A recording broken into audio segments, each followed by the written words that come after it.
গত বছর বিবিএস এর অর্থনৈতিক শুমারিতে দেশের প্রায় 3 ভাগ ইউনিট জরিপের আওতায় আসেনি। শুমারির প্রাথমিক ফলাফলের পর সারা দেশে আবার নমুনা জরিপ বিশ্লেষণ করে গবেষণা সংস্থা বিআইডিএস এমন তথ্য জানিয়েছে।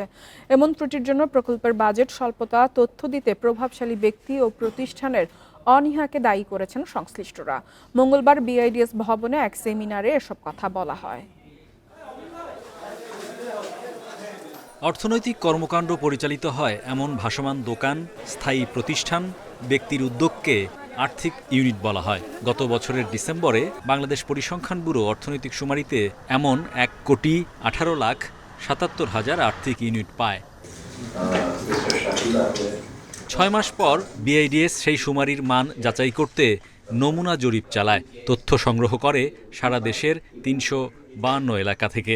তাদের বিশ্লেষণ বলছে, বিবিএস এর শুমারিতে 3,65,472টি আর্থিক ইউনিট হিসেবের বাইরে থেকে গেছে।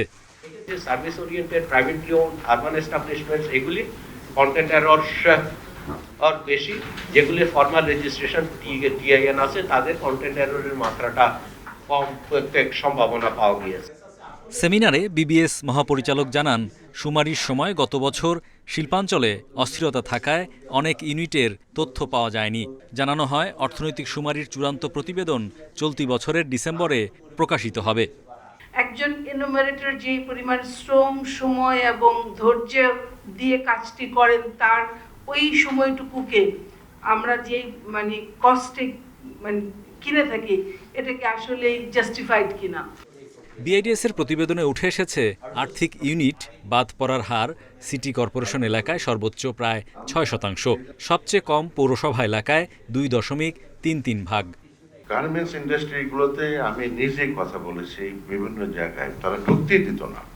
অনেক জায়গায় সেনাবাহিনীর অনেক ছাউনিতে ঢুকতেই দিত না।